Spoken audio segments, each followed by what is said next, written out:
Hey all, Grillo here. Hope you are having a wonderful week. I was intending to drop a different video today, but Cloud Imperium released this pretty meaty looking Star Citizen Live Q&A, so we're going to watch it together.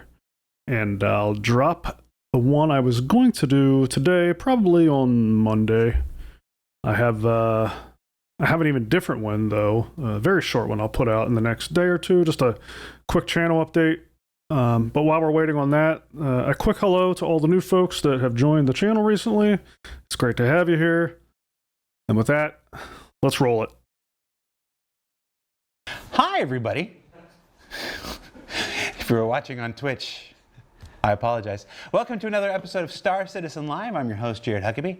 And if you've never seen Star Citizen Live before, it's where we take an indeterminate amount of time at the end of certain weeks to invite our developers on and answer questions from you, the Star Citizen community. On this week's show, we're going to take, I'm guessing looking at the question, it's probably going to be about 30 or 40 minute show. We'll see in case you have somewhere to be. We have members of our esteemed narrative team, people who need no introduction, but I'm going to anyway. Dave and Will. Dave, how you doing? I'm good. Good. How are you? Good. Will? That's my intro? Look, Will's not they're Steam? not all going to be winners, and most of them won't be. Dave, Will, because somebody's show is everybody's first time. Yep, sure. Give me a second to parse that. The mustache, And somebody's last time. the mustache does nothing for my performance. Tell everybody who you are and what you do for Star Citizen. My name is Dave Haddock. I'm the narrative director here at CIG and work on Star Citizen, Squadron 42, basically work with the team to flesh out, build out the universe, write the dialogue, come up with characters, come up with storylines, fiction, job. lore, item descriptions, all sorts of fun stuff. Okay. Yeah. And I'm William Weisbaum, assistant narrative director. I do what Dave does, but just Backwards a and little in smaller. heels. Yeah. Sorry. I I jumped in there. So this week's show, we put up a thread on Spectrum as we normally do and collected questions. Before we get into the questions, I want to start. I want to do a lightning round of some of the questions. A lot of the questions that come in tended to be more feature related. Tended to be, why don't you do this? Why don't you do that? Why don't you do this? There are a lot of questions that all have variations of the same answer and whatnot. So, we'll obviously be taking some questions from the chat here as well. So as to help guide those chats, the chat questions, and to help explain to those who submitted questions in Spectrum are like, well, why didn't they answer my question? It was voted up more. I want to talk a little bit about the difference between those questions and why the answer to almost all of them is pretty much the same. So some questions from the thing. Are there plans for any cutscenes in Star Citizen? Yeah, I think we'd all love that kind of stuff. But those resources are currently tied up finishing Squadron 42, the cinematics team, the facial animation team, all that stuff like that. And so that priority has to be there because that game is one that absolutely requires that, and where Star Citizen, that's a nice to have kind of thing. Any plans to integrate the Galactopedia into Star Citizen, help players keep track of the ongoing narrative in the game? Yes, obviously something we'd all love very much, but that requires feature work and UI work.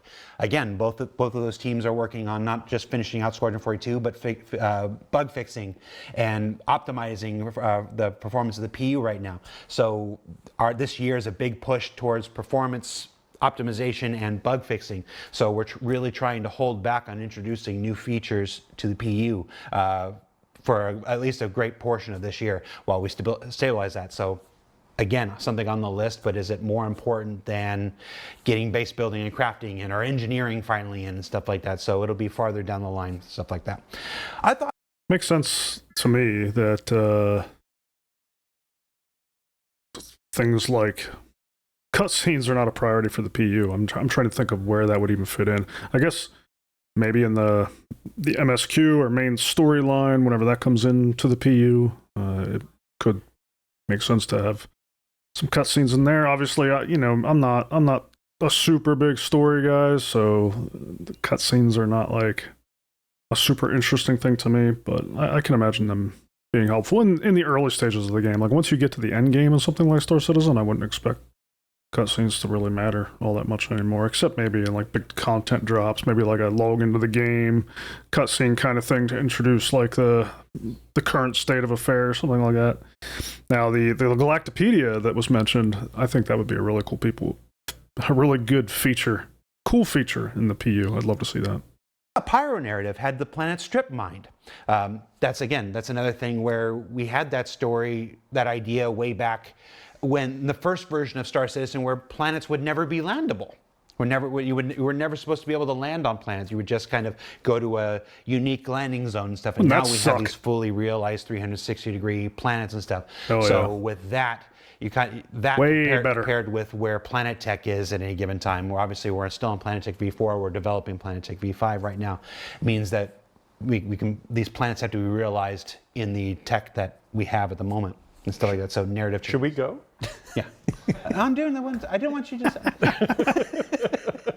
I'm setting a thing. I don't want you to have to tell people. I don't want you to have to tell people why these things can't happen. Okay. That's my job. That's and then just things like that. So just keep talking to him, Jared. A lot of the questions that are why don't you do this now, or seem like some really obvious choices, like wouldn't it be so much better if you did this instead of this? The answer is almost always yes, and we agreed and we wanted to too. But the priorities of game development mean that other things take priority and other things have to come first and stuff like this. So with that, we're gonna move. Means we got to get the PU ready for Squadron 42, folks. Squadron 42 is the on-ramp. Wow, I got really loud there for some reason. I'm sorry. I haven't done one of these in a while. So with that, we're going to jump into actual questions that can be affected by narrative and stuff like that. So there's a number of things going on. I'm going to start with probably our most recent one, just for recency bias. The regen crisis was introduced in 4.1. Why don't you tell us what the regen crisis is? So high level, what was it, 3 years ago, we had introduced this concept of regen. So it was a fictional way to justify why players are respawning. Came up with this lore behind it of the Ibrahim spheres and imprinting and stuff like that, and actually did it sort of in the timeline of the fictional universe. So it happened while players were playing. We introduced the tech.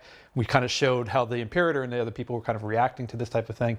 But now, basically, for whatever reason, the efficiency of the technology has been failing. So, spoiler, it's not affecting the players, but for the majority of the NPC population, the efficacy of the regen tech has been dropping significantly. So basically, death is now becoming a thing again.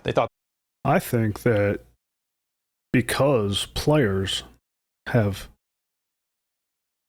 squandered so much of the regen energy toward ourselves to the point where we can now regen our gear, that it's having a negative consequence on the rest of the population. We're greedy.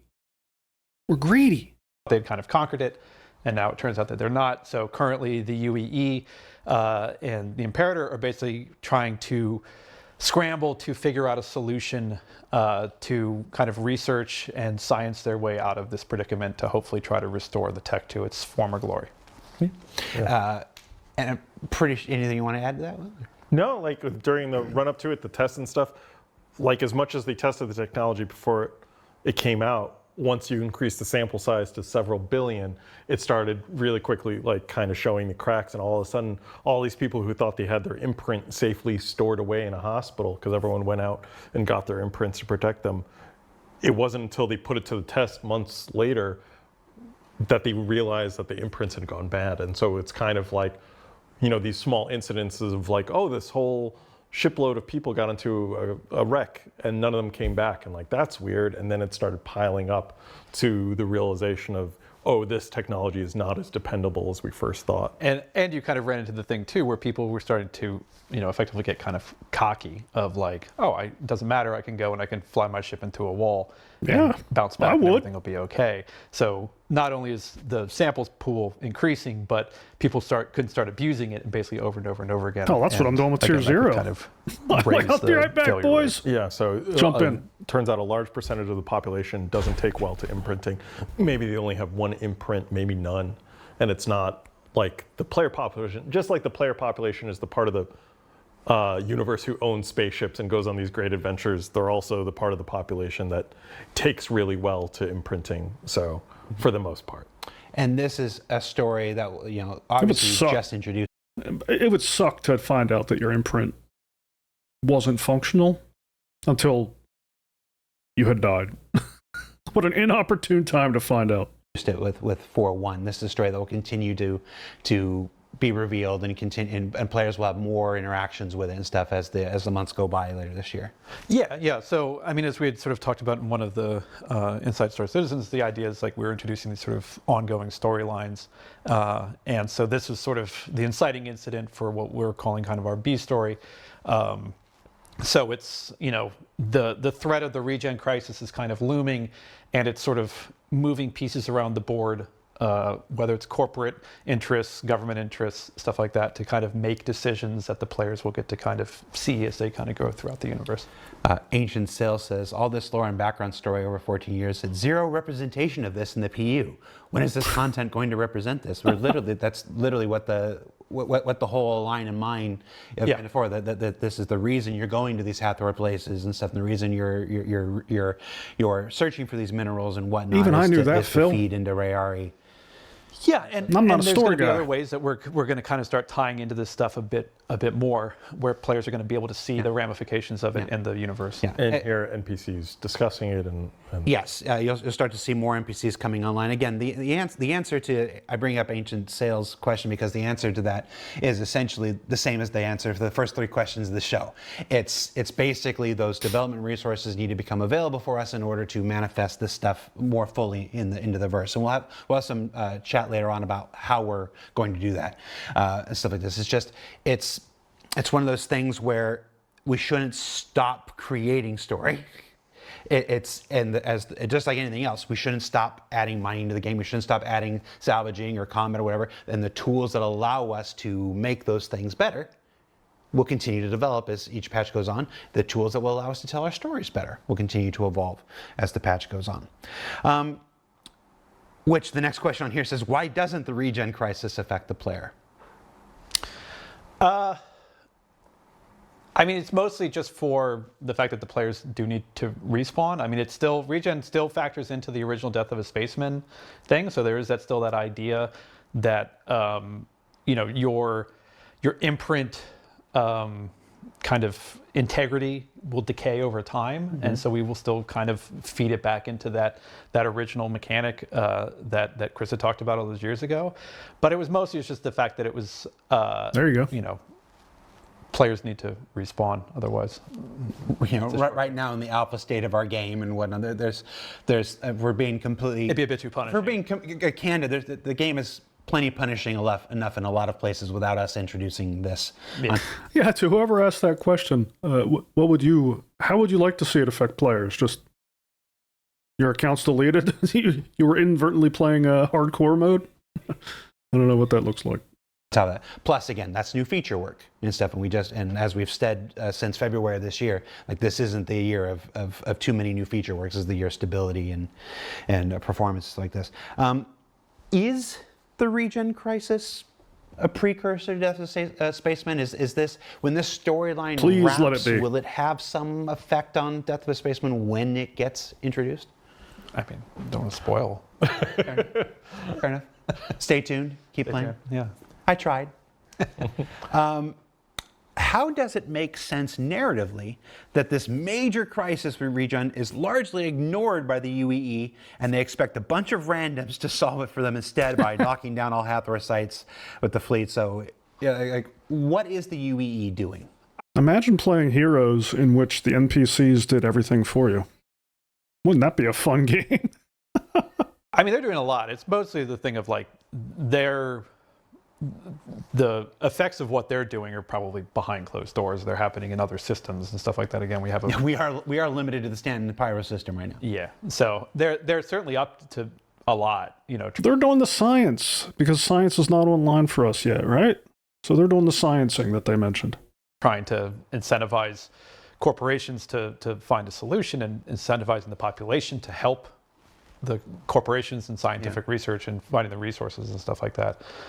It's just, again, it's a player-centric experience. So obviously it's, we're focusing on it. I mean, they're putting a lot of resources, the UE is putting a lot of resources into trying to fix this crisis.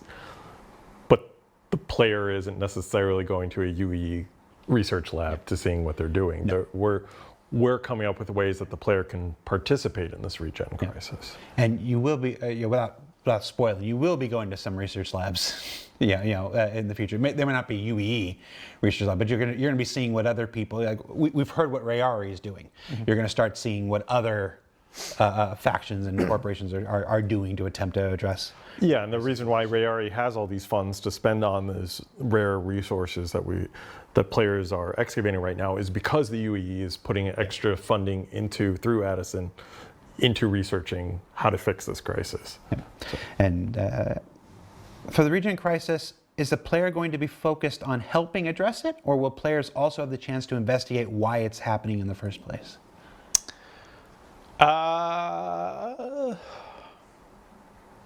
What you can tell us without spoiling it, obviously.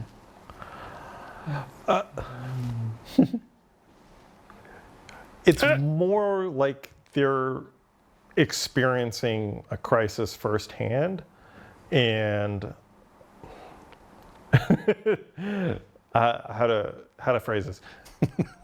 Careful. We're going on a journey, and we really wanted the players to feel like they're part of this unfolding. And so whether there's going to be concrete answers or solutions at the end of this, we're going to leave it up because you're checking in with us halfway through. Right. So it's kind of a delicate position. Well, not even halfway through. We barely got the first chapter. We barely got the first chapter of this out. Well, and it's, again, sort of that idea of like Will said, that players are experiencing this as it's happening. So we're kind of starting to lay a groundwork of story continuity, which is, I think, a really exciting thing that we haven't really been able to do much before. We've been having a lot of kind of, Simpsons cycles where it's just sort of like the status quo gets kind of reset, but now we're actually kind of establishing that, if someone starts playing the game in 3 months, their experience to things, when talking to somebody who's been playing it this entire time is going to be a little different, because the people who've been playing this entire time go, oh, well, you should have seen it, and there was this regen tech, and it used to work, and now it doesn't work, and blah, blah, blah. I think that's cool. This year's focus on doing these regular patches, monthly patches, have really been interesting us from a narrative. I'm looking forward to telling players who join in a few months or a few years, like, oh man, you should have been there when elevators were black holes, and we got random 30Ks that just nuked our progress, and we had to wake up in our bed at random. Like, I'm excited to tell people those stories whenever they're playing all easy mode. Perspective on how we can tell our story, because normally, like we're unfolding, previously we were doing the quarterly patches and stories were unfolding in a much greater amount of time, and how the players experienced it was kind of very different. But now we have a much more regular cadence, and so slowly like doing these little crumbs as we go and building into something bigger and bigger. Yeah, I mean, we had 4 patches in 4 months. December, January, February, March. It's with Invictus being in the middle of patch May and frequency has been whatnot. pretty crazy. There's a 6-week gap instead of a 4-week gap there. Compared to what it was. And then our plan is to continue on that. So that's May patch, June patch, July patch, August patch, September patch. So you'll see drops of this going through throughout the year. So that's all part of this major change, this content-driven, less feature-driven directive for this year. Adamant1, I think I'm reading that right, in the chat says, why focus on storylines while still in alpha?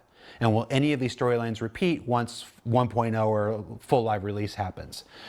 You mentioned earlier, like when you introduced regen and the Ibrahim spheres, it was in time and place 3 years ago, and whatever. These are story moments of where we are now in our sliding time scale. Yeah. So it's these aren't things that just repeat. Well, it's also that, yeah, I mean, it's also a thing too. I mean, some of the stuff I think, you know, I mean, we had things like Siege of Orison, which were single events that we would repeat because it was a fun game experience and stuff like that. So I think it'll probably always be kind of a balance of that. Yeah. Like A Line in Mine is kind of an evergreen location. It's meant to... It's not an event. It's not an event. It's a permanent addition to the... So we're trying to balance between these story moments that you're experiencing right now with repeatable content that will kind of live on. Yeah, it's no different than any other MMO. When you play the level 10 quests and whatnot, they happen much earlier in the ongoing saga, but they're always still going to be there playable. So this content is designed to always be there. Yes, I think for the most part, yeah. Yeah. In the groundwork that we're laying with this new content, It's fun to hear him say no different than any other MMO. even if there's a story mission attached to it, we're taking the content itself and figuring out how to reuse it in a repeatable, playable experience. So there might be more event type stuff coming this year, but anything that we do, we're hoping to build into so that players will keep getting to enjoy and have fun. I mean, that's one of the advantages of Star Citizen in general is the way that events and locations and things happening within the game, they're all built on kind of these reusable primitives, like the way inventory or the way entities work, and they're persistible, and the way cargo is interacted with, and ships fly through space, and players EVA through space, and tractor beams move things, and like all these are primitives that like they're able to build more complicated environments and happenings on top of, and what they're talking about with the missioning and the like the components of those missions and the components of those events, like those things you can pull out and make them available in numerous ways. Like reusability of the components and systems in Star Citizen, I think is one of its core strengths. But I think what Adam might have been asking is this the 1.0 story, or is this something else? This is something else. This is something else. This is our 2025 storyline that we're... And to his question, why? Why tell a story when you're in alpha? Well, part of it is this is giving narrative a chance to be in alpha as well. We've been learning so much in this past 4 months. That's a really good way to look at it. Now that the mission tools are in, now that the streaming content tools in, that we've been able to really ramp up how we deliver. And you're going to be seeing that more this year. And we've run into issues It's kind of that brilliant. we've been able to sort out with this earlier content and explore it as we build up to our 1.0 content. And it's a thing too. I mean, we've been working with the designers and stuff like that. Part of it is that giving the narrative wrapping to why you're doing something makes the doing something a little bit more engaging. Mm-hmm. So part of it is again in this push for sort of greater engagement in the experience. It's let's add a story to it. So it's not just hey, we introduced this thing, go have fun. There's a reason around doing it and driving players to go play. Why not add another layer? Yeah. And I think it's a little bit of a thank you to the players who are playing it right now. You're playing in alpha, you're experiencing our game in development, and as part of that, you're getting to experience the regen crisis, which players who hop into the bandwagon 3 years from now won't. So good for you. Oh yeah, I think it's cool. I appreciate it. You said something. You said we're learning to this, and I don't think that gets. I mean, I've been doing this for a decade now, but I don't think I'll ever get tired. When I end the show, say, "What did we learn this week?" It's not. I'm not just speaking on behalf of the player and whatnot. Game development is this process of learning. Of this process, we've been learning for the last 13 years what this game that we're making is. You know, it's new people come in with new ideas, new technologies come on. We didn't think we were going to be able to have like 360 degrees fully realized planets and stuff like this. And we learn as much about how the game is changing and how to make this game every month as players learn alongside us, and that's the virtue of ISC and SCL and stuff like that. It's all of game development is about learning in one way, shape, or form, not just for the players, but for the people who are making the game. hallelujah. Is there anybody out there that is not learning? Like, I've been doing what I'm doing for, I don't even know, somewhere between 24 and 30 years, I think. Yeah. No, more than 30 years. It's right around 30 some years. And I'm still learning every day. I still learn things on the job, outside the job. I mean, of course these game makers and storytellers are going to be learning and improving. And so, yeah, by doing this stuff along the way, I think that's a really brilliant way of looking at it. Like, the storytelling as an alpha. Like, by the time this game lands, like, you're going to have a team of people that are better than they were when this game started. And I really liked when you said that, so I want to. And then last question about the regen crisis: is the current respawn issue in 4.1 part of the B story, or is it a bug? No, that's a bug. I wish it was. That would have been clever of us.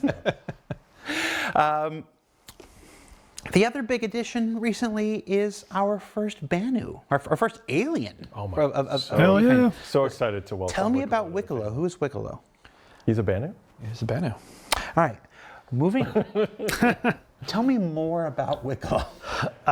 Yeah, so Wiccolo is a new addition to Stanton's system. He is a fresh expatriate of the Banu Protectorate, who has basically set up a shop. He divested from his Suli and has traveled around and he is fascinated and loves human culture, and so he decided to go set up a shop in Stanton's system where he will happily trade stuff, build stuff, send you on food lunch orders.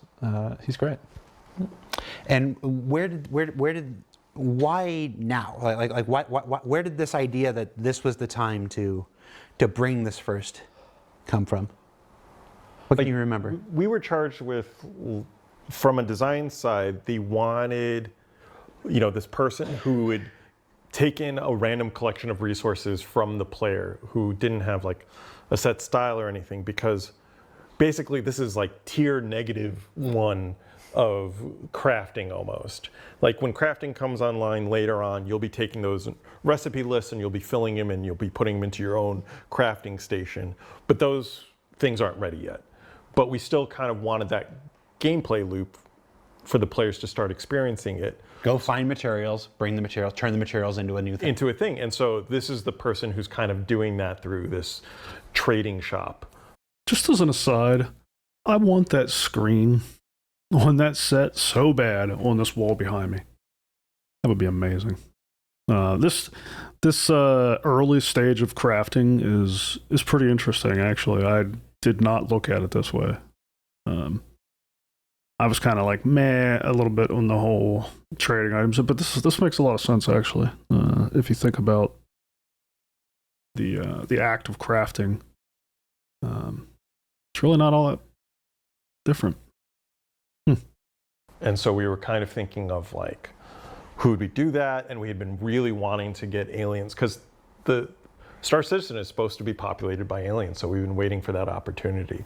And so we kind of asked, and we're like, maybe? And of course, like the answers at the very beginning, like we have to implement it as far as we can with the tech and resources that we have right now. Obviously, a fully P-capped Banu running around saying, "Hey, what's over?" It's like it's we're not quite ready to do that because those resources are tied up with other. Well, it's just the yeah. I mean, we P-capped him. I mean, he is fully P-capped. Yeah. But yeah, like needing what is the animation rig, the walk full cycle, custom rig for a Banu is something that hasn't been made. I mean, again, even the sculpt from it was relatively quick, because there had been sort of development on it, but not a real intensive like game ready asset made. So, I mean, I think some very ingenious people found a way into Wiccolo's room and discovered that Wiccolo wasn't quite all there yet. So, for those not in the know, he's currently a head and a torso that sits behind his desk talking to you. But that's going to develop more as we get more time to put him in. And hopefully one day he'll be walking around his emporium interacting with you, is our long-term goals. So nice. What Suli did Wiccolo belong to in his past life? I mean, I figure it was some kind of like fabrication Suli, because again, just to that's what he's been trained on and he knows how to do. I actually don't know if we've ever really delved into like the naming conventions of Sulis, but It's usually after the person. the owner. Yeah, Right. The items Wiccolo asks for don't seem very thematic. Can you explain why Wiccolo wants these particular commodities? Seeing as he's a collector, I feel it would be more fitting if he requested rare loot from the loot pool or something like the artifacts and war medals you can find.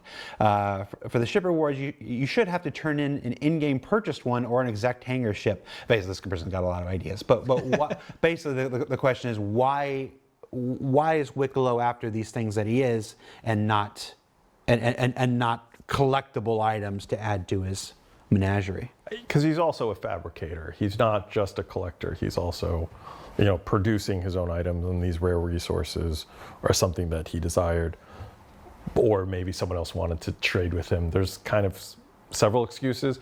It's also partially in metagaming wise, it's the timing of his release is with the Mine and Line event. So we wanted something to tie it together with that. So it was kind of convenient. And it's the intention with each patch that the things that he's looking for and asks for will change and stuff. In fact, in 411, we're introducing a guild script. A different like physicalized currency that players will find throughout the universe, and he'll accept those. That's a cool idea, and yeah, looking forward to that. Spoilers. It's my effing job. It's also important to remember too that and this was one of the kind of beautiful benefits of him being a Banu is that he's kind of eccentric.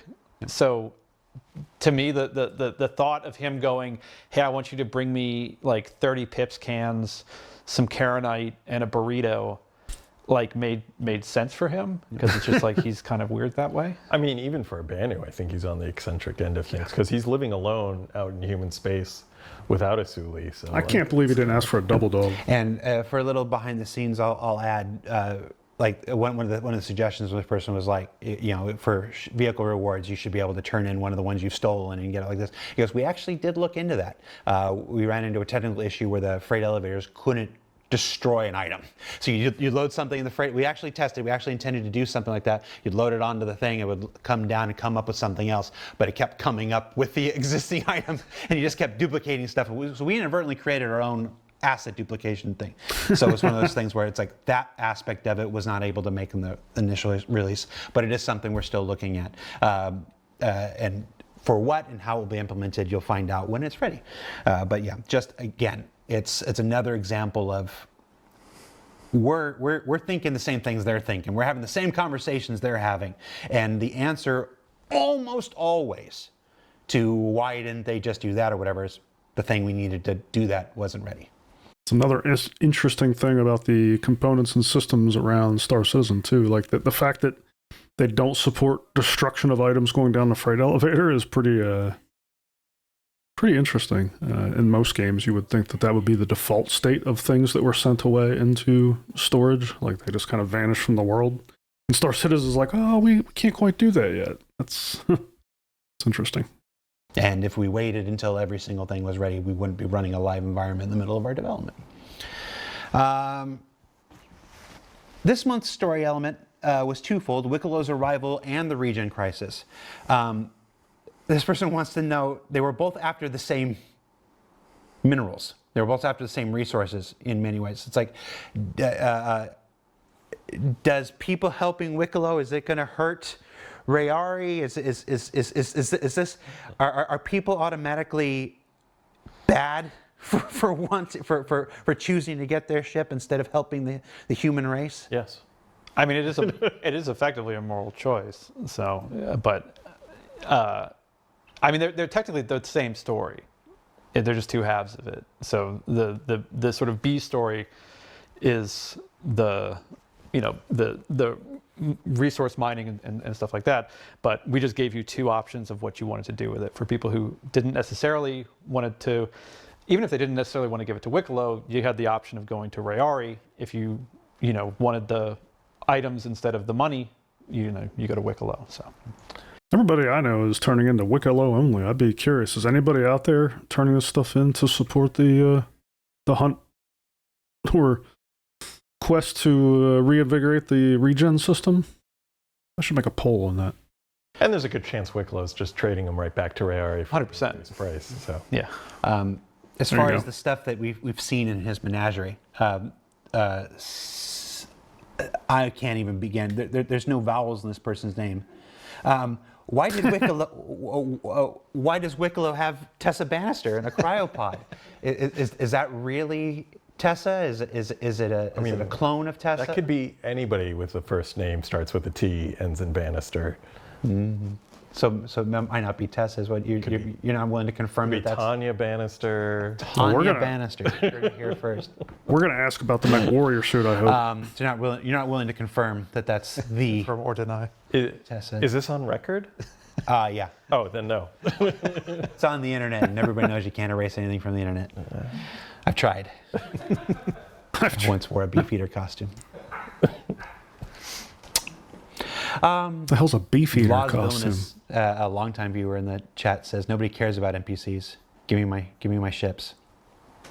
It's a prudent course of action. All right, so Regen Crisis, Wiccolo's arrival. We've taken a break from the fight for Pyro at the moment. So let's we get back into that a little bit in this next Invictus patch. What's happening in Pyro with these three factions right now? Where are we at in their story at the moment? Well, I guess just to fill in the fight for Pyro is we have the introduction of a new group called the Frontier Fighters, who have who have a different take on the Pyro solution, right? Because we've established for a long time the Citizens for Prosperity, who are out there who are like, if we just resettle Pyro, we can turn it around. If there's more economic development here, then the UEE will care more, then we'll get more resources, more funds, and we can make it safe, and in turn make the neighboring system safer. And that's their plan. And the Frontier Fighters are like, no, that's going to take too long. You've been trying to do this. All you're doing is sending resources in there that outlaws just steal. You're making the situation worse. Our solution Fair. is burn it to the ground. It's called Pyro, let's burn it up. And so they've come in here, and to kind of get the ball rolling, it turns out they pretended to be a Pyro outlaw group called the Slicers. They did a huge terrorist attack on the Stanton system. And then they're like, come on everyone, let's get those Slicers, and trying to get the whole system agitated. Because they saw what happened when Xenothreat did their attack. They were like, this was good, but not good enough. Let's do it better. Tells you everything you need to know about these people. the uber racists did a good job, but they didn't go far enough. Well, as far as agitating Stanton into action, Yeah. because Pyro is one of those problems that's so big that it feels easier to ignore. Like, so it's easy enough to be like, it's there, it's fine, and just deal with like, oh, we'll catch this one shipjacker, we'll catch this one outlaw, but it doesn't help the larger problem of an outlaw system. So how did the idea of the Slicers / Freedom Fighter, Frontier Fighters reveal come about? I believe it was a conversation with design. They were basically looking for they had built this sort of series of missions that were supposed to kind of build up towards the release of Pyro system. And so there was that initial thing of the like, oh, you can pick from these three, and then suddenly they wanted to make it shift to two. So we had to kind of figure out, like, look at kind of their outline of how they wanted to do things and figure out like, all right, well, how can we phase it from 3 to 2, and basically kind of hit all of the markers that they needed to hit, and then tell a story that could be fun, that would sort of, again, the goal was, hey, Pyro's coming out. We want people to go to Pyro. So how do we incentivize people to go storming into Pyro? And it's been one of the things we'd actually years ago had talked about a similar thing for Xenothreat as well, of them taking over like the jump point station and then fleeing into Pyro. And so it was basically, the Navy gave you the go ahead to go in. So it was like a bunch of missions for players, but it's the same type of thing. Like, figure out a storyline that would ultimately culminate with the invasion of Pyro. And so we sort of circled around this idea of the Frontier Fighters being a much more hardline version of CFP, basically. And then, and talking with design, kind of came up with this hook of turning them into the villains, basically. So turning Frontier Fighters into the bad guys, hence why you had to fall into CFP or Headhunters. And I'm glad I asked that question because you answered exactly what I was hoping you were going to say. Thank you. This idea, looking at the questions in that thread, I think sometimes there's this idea that everything starts with narrative and everything, it's like everybody else in the company has to do what you decide the story is, and that's not the case. It's not the case. This is a collaborative a thing, and many people have a voice. Not me, or we'd have Jalopy, but other people have voices where we would like to do this, but that's something that happens quite a lot. Designers come and say, we would like to make this kind of content. We would like to do something like this. Can you help us find a way to fit that into the universe that you've created? And that's a big part of what you guys do day in and day out like this. So this question came from the chat, and it's in the Meyer was asking, Meyer, I thought better of you, man. Why can't we stay on the freedom fighters side? Why don't you let us be the genocidal terrorists who want to just wholesale slaughter thousands and thousands and thousands of innocent people? That's a fair question. Yeah, I mean, Got to answer your own question. yeah. The Frontier Fighters switching into a pure enemy faction, I know some people aligned with them and they wanted to keep working for them, but our idea was always to have them as an ongoing enemy faction for the rest of the story we're telling this year. And, going forward, not every faction that you encounter in the game is going to be one that the players can actively work for.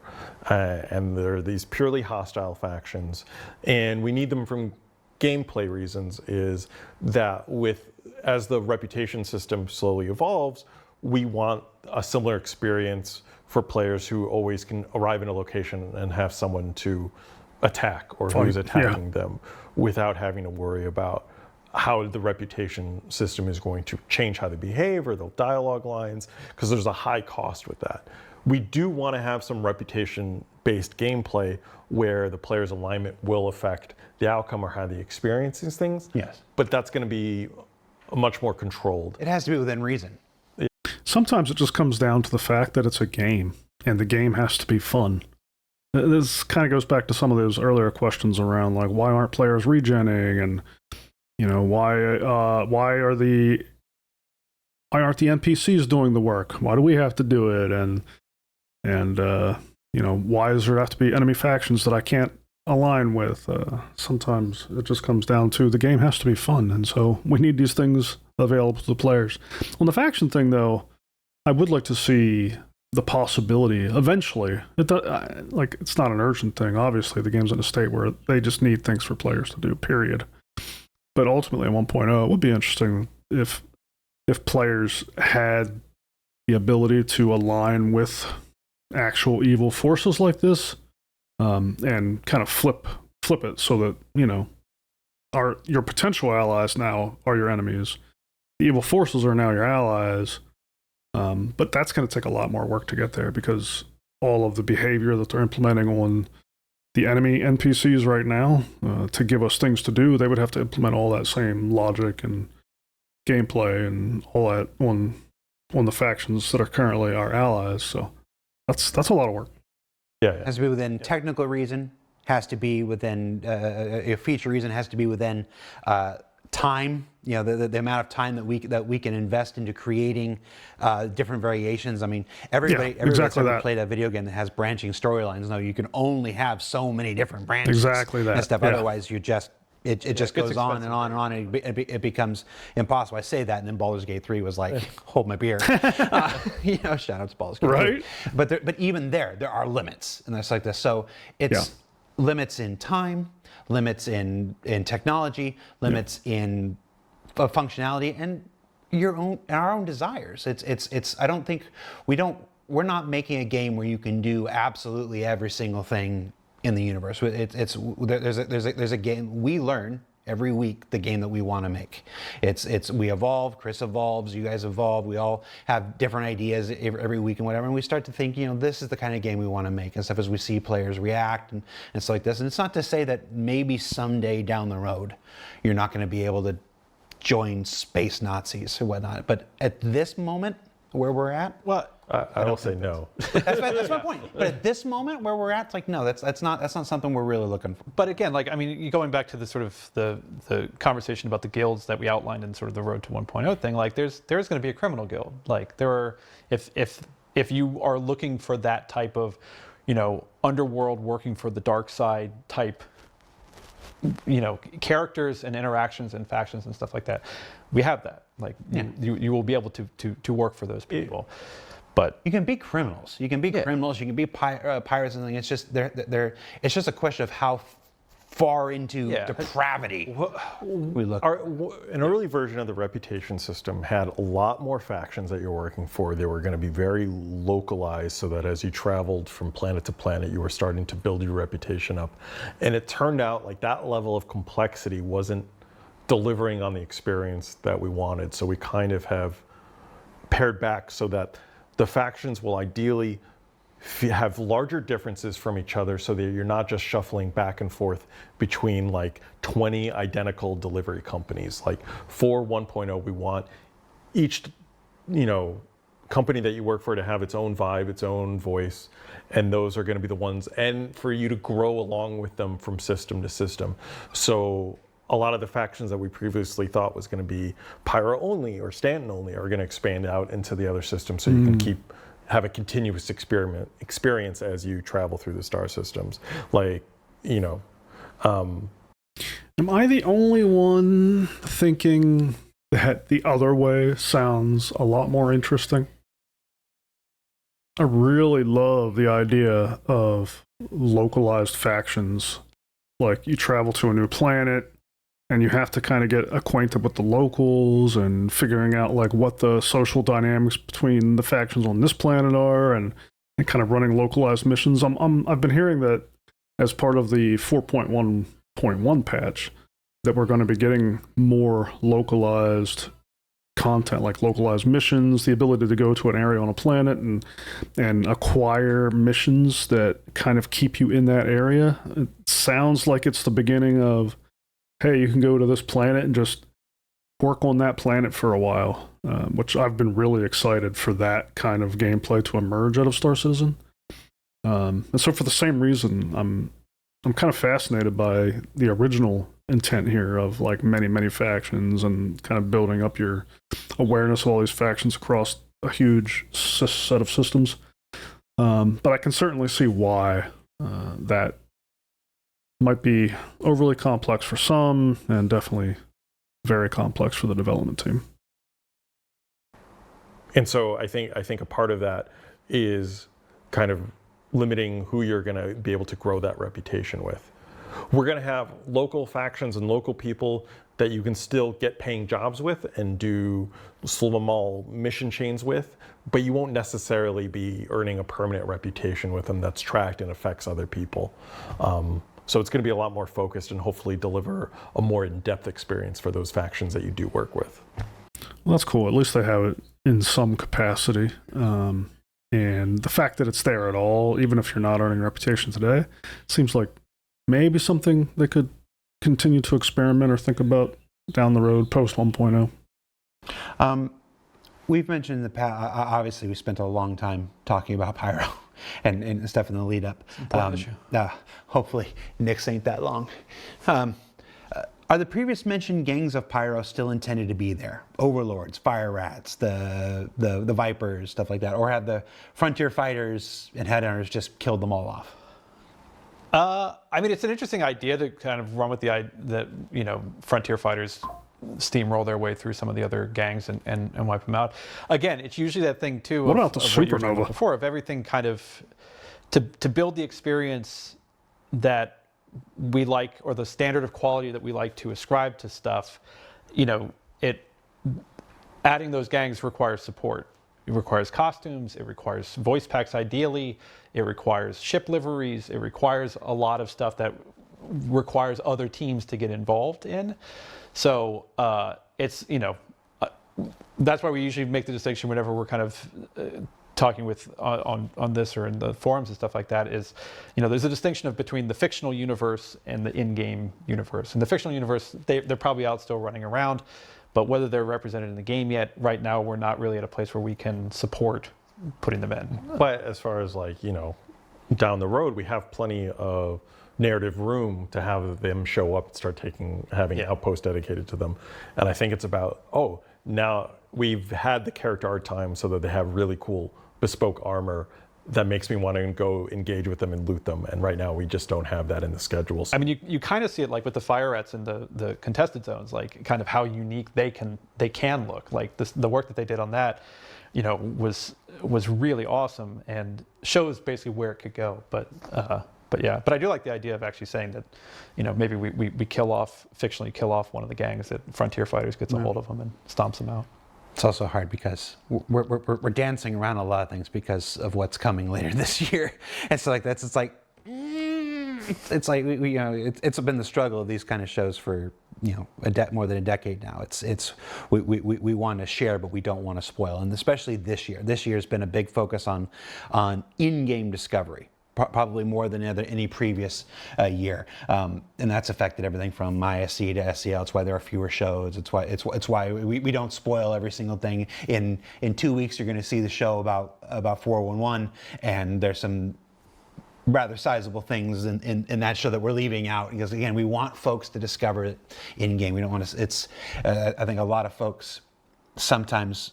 I shouldn't say a lot of folks, but some folks sometimes forget that the product of CIG is not these shows. The product of CIG is the game, and whatever these shows just support and inform about it. But this is not.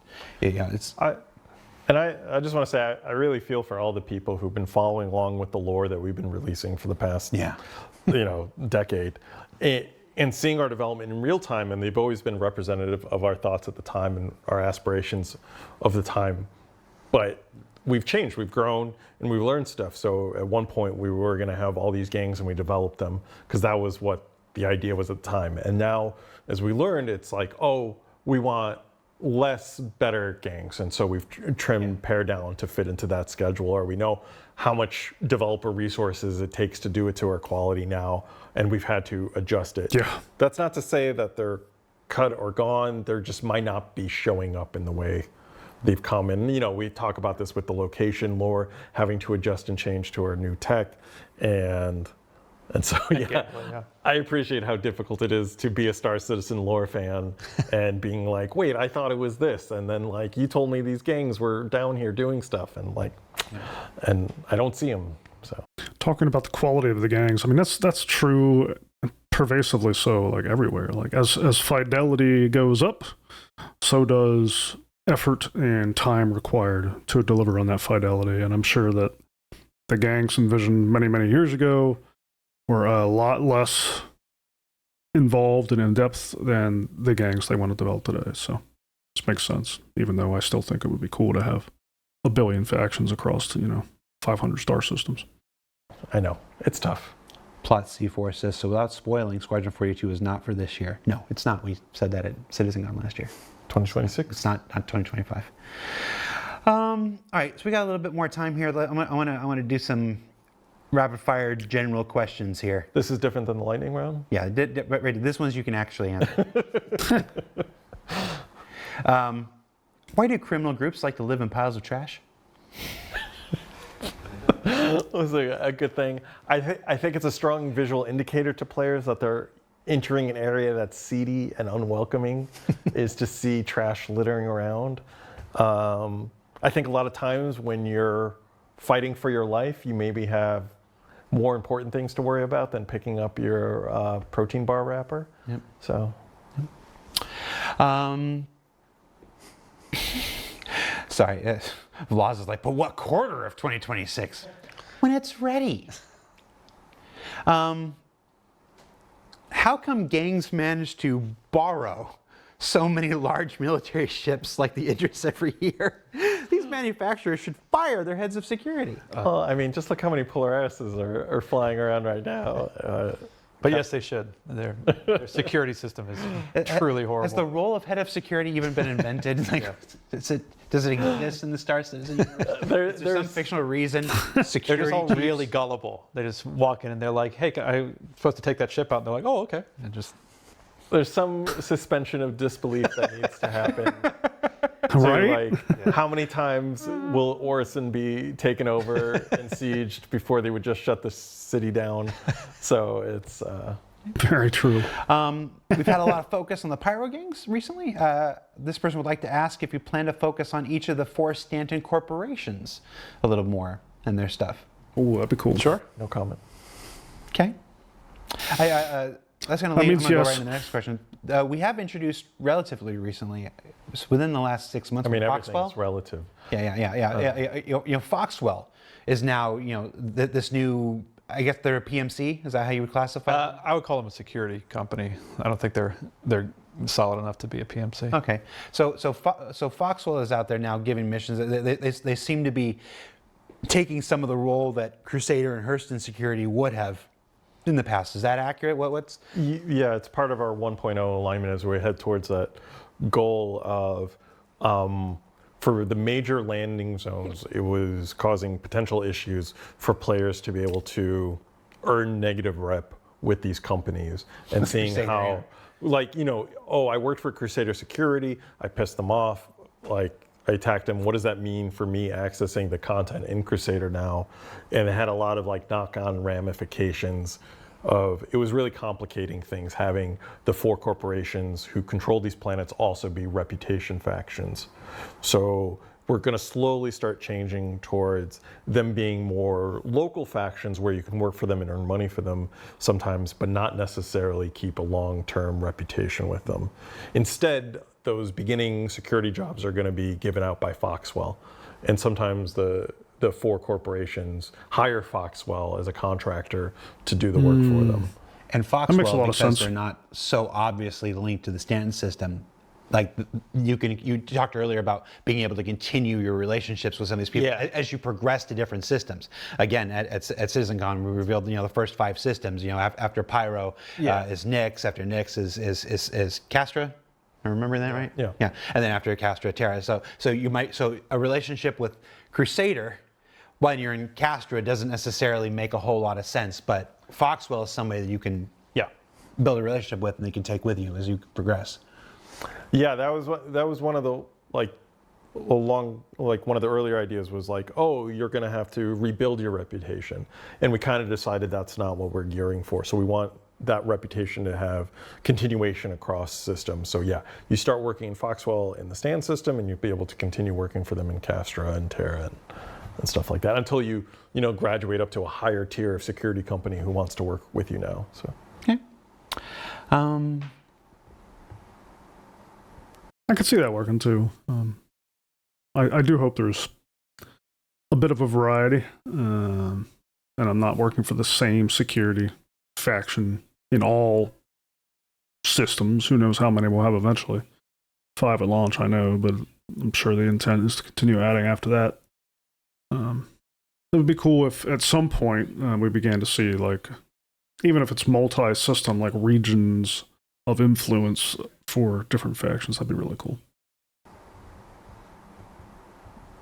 Have we seen the last of Xenothreat?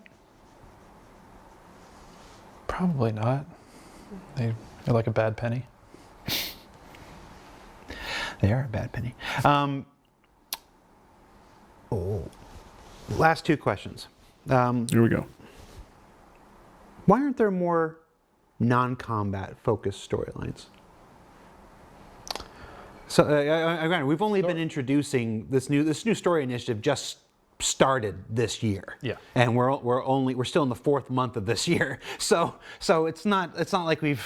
Well, technically, it even started, I think, two months. I think we're in month 2 of the storyline. I would say with the start of Pyro and stuff like this, with the fight for Pyro and stuff. So we're really only 4 or 5 months into this initiative here. Well, but the missions have all been very combat. The story has been very combat focused. Even a line of mine, the region. That 2 months thing is interesting and important, I think, and we'll be talking about that in the next video that I was going to do today that we're going to be doing next week. And question thing, the first thing you do is go to a big central sandbox where you're forced to fight with a bunch of people. Yeah, I mean the from a high level, actually the B story, the science story, the regen crisis story is actually the non-combat one because it's science, it needs resources and and the frontier fighters one, which is sort of the A story, that is obviously much more focused around combat. So, but within each of them, obviously there's going to be opportunities to do both combat and non-combat. I mean, again, like I think a lot of the systems for combat have already been sort of proven out. So I think that they're from, you talk to the mission team, but I think they're a bit easier to set up. So it's faster to iterate on a lot of adding a lot of combat stuff versus just mining stuff. But as far as I understand it, like the hope is that we want to have like a very nice balance between the two, that if you don't want to fight, you don't have to fight. Supply or die, which was kind of a refrain from that A story, a little denouement where you take a break and we introduce the thing, that could be done completely without combat. You were able to mine your way to completion and get all the rewards, or salvage your way to completion. Now, what other players allow you to do, that is the universe that we're making, but it was not exclusively combat oriented. There was a path for combat, and a path where you could avoid it. I think we'll see more of those things as we go on, providing alternate paths to things. As the regen crisis continues, there will no doubt be opportunities for some major combat and stuff, but there will be also ways to contribute that are not. Last question. Just looking through the list here. Two. I'm going to do two. Can I do two more? Two more. Sure. I know I said I'd get you out of here early, and I failed at that miserably. What are the Tavaran up to right now? Anything? Just chilling. I think. Hanging out in their nest? I don't even know who they are. I mean, still the two main storylines that we've talked about in the past is they're at a bit of a crossroads right now. And where there's a community of Tavaran who've left the UEE to kind of form a new Tavaran homeworld and try to reestablish their culture and really embrace those roots. And then there is a new kind of Tavaran movement about taking their culture and assimilating into the UEE and finding their new place as UEE citizens, and fight for their status of equality and really having a place in it. Like genuinely going, hey, we're going to make a real effort of, we're part of this, we've been a part of the UEE for a while now, like let's really, make a go of it and stuff. And so, it's the two of them kind of at odds with each other. And I think this kind of desire, now that the, war is so long past, of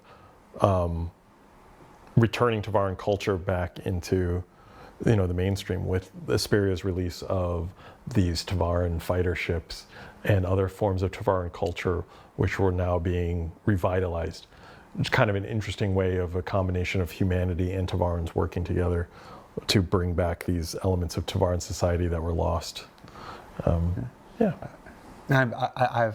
I've wanted the Tavaran eventually in game primarily because I've always wanted to dress my Star Citizen character like Brian Blessed in Flash Gordon, as a Hawkman. I gotta look this. I'm I gotta very look this excited up. when we finally get around to Tavaran, because they're my favorite group. And then the last question I want. We've talked a lot about, obviously. Just two more questions. Yeah. You know what? You want a show? You've hosted this show before. You're the only other person that has hosted this show. You want to switch seats?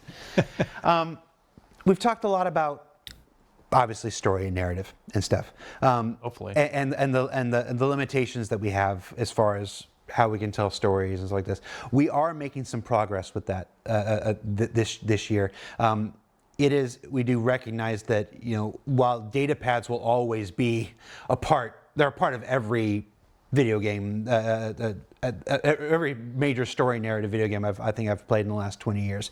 We do want to progress that more.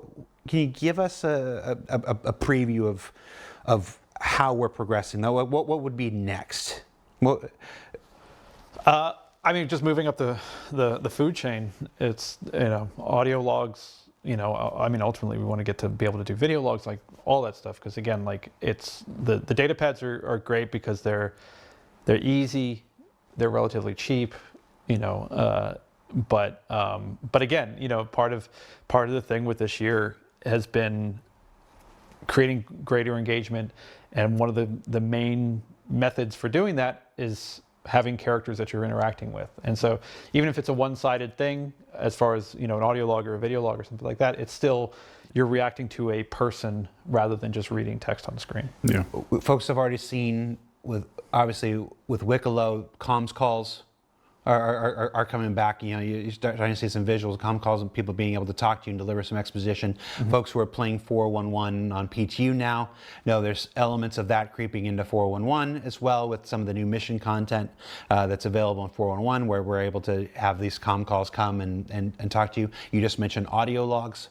Very cool. I think I'll go ahead and say it is our intention to add audio logs to the game before the year is out. I'll give us a big window there to implement it, but we do want to make it so it's not just picking up things that you have to read. It's things that you can actually listen to in here to help tell that story. And as we showcased in ISE with the performance capture episode just a few weeks ago, we are moving towards, we want to be able to get some of these broadcasts and stuff on screens and landing zones and stuff, and be able to push out story elements to you that you don't have to go and find yourself. So we're committed to trying to make that work. I'm looking forward this to that. year. We're committed to trying to make audio logs this year and stuff like that, because we are very serious about our desire to tell these stories and improve the methods in which you tell the stories. All that stuff will the change for dramatically the increase new loading immersion. screen alone has just given us a nice opportunity. Oh, that, yeah. Just a little bit of narrative. Again, it's text reading, which maybe is not as exciting, but the branding team has done an amazing job of doing the art for them. Yeah, I like the new Things loading we screen. can do this year without requiring too much feature work, without pulling too many resources away from finishing out Squadron 42, and without introducing too much instability into the PU and stuff like that. It's like I said, it's all got to be managed. It's all got to be balanced within the whole. But we are making those efforts. A few weeks, it was March 13th that episode came out. Well, look at you, you can read a calendar. I've done, this is my 1,217th video for Star Citizen. I can't keep track. I don't know when the last one was. I'm up to like 70 on my channel. I can't imagine. Slack, man. Finero, that was the first comment Finero has ever made in Twitch chat. And it's to be like, Jared doesn't know how to read a calendar. You've made an enemy today, Finero. You made one comment. I don't know how long you've been a backer. Maybe you've been a backer for like 11 years. And today you made your first comment in Twitch chat, and you made an enemy today. Rip Finero. I'm gonna melt his ships. Can I do that? Like, not all of them. There's just going to be one that's gone, and you're not going to know which one. You're like, what happened? You're going to think it's a bug. I melted it. How do you not have a button for that on your desk that you can just press? All right. Folks, thanks for taking the time to be here, for doing this. As a behind-the-scenes thing, Dave and Will have always been my foundation for these things. Whenever I need something and other folks are busy, folks have to cancel for whatever reason, stuff like that. It's something has to delay because it's not ready to be talked about or shown or whatever. The number of times I've had to go hat in hand to these two people and say, please help me do my job. It was such a heartwarming statement, but also reinforced that we're never your first choice. Oh, burn. Well, not wrong, though. Not wrong. So, David and Will, not my first choice. Thanks for watching. We'll be back. Next week with a special behind the ships episode. It was behind the ships next week, right? Yep. And what day is that? Where we reveal the first ship that's coming for this year's Invictus just a little bit early. So stay tuned for that. For Will and Dave, now again, not my first choice. I am Jared Huckabee. Thanks for watching, and we'll see you next week, everybody. Take care. Bye.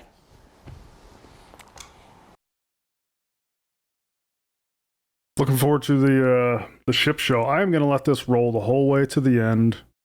Is that the end? Okay. That's the end. We're good. Because last time I did a reaction, a bunch of people came into the comments to make sure I knew that I missed the last minute or so of the video I reacted to, and somebody did one of those fade to black, and then they came back and one more thing, and I totally missed it, so I won't make that mistake again.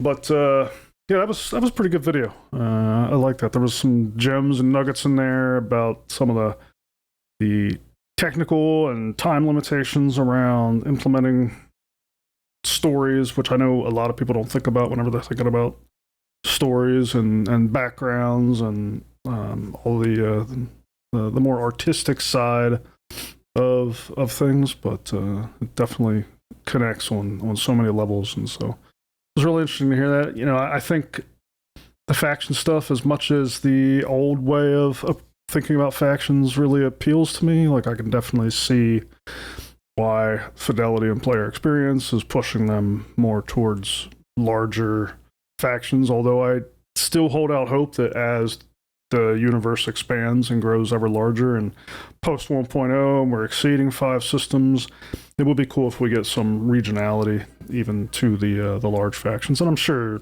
that's definitely a possibility as they bring more systems and more factions and more of that stuff online. I think some of the other stuff that stood out to me was the fact that they're moving away from like Hurston and Stanton and ArcCorp being factions that we work for directly, and them more so like contracting through other factions that we do generate reputation through. I think that makes a lot of sense. I think that's a pretty cool way to approach that.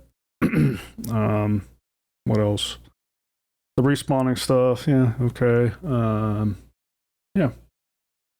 There's one other thing in there, but I can't remember it now. But all that aside, I would love to know what you all think of this.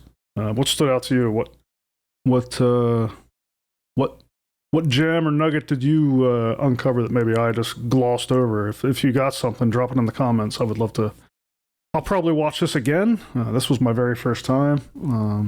I usually watch these things at least twice because it is easy to miss things. So, yeah, if there's anything I kind of glossed over that you found really interesting, drop it in the comments. I'll be sure to pay more attention to it the next time around. What do you think about what they were talking about with the faction system? Was there anything you were hoping to hear from these people that you didn't? I'd be curious about hearing that too. Anyway, that's all on this. It was really cool watching it all with you. I'm glad we got the chance. I looked up from my desk. I was at the end of my workday, and I looked up, and there was the new video. I'm like, oh, and I just so happens I had plenty of time, so I fired it right up and watched it alongside you. So I'm glad we got that chance. Yeah, a couple more videos coming out for me here in the very near future. Probably one the next day or two. Just a small channel update, like I said, and then the one I was going to drop today. We'll be doing that early next week. So I'll see you all then. Until then, thanks. Wiccolo out.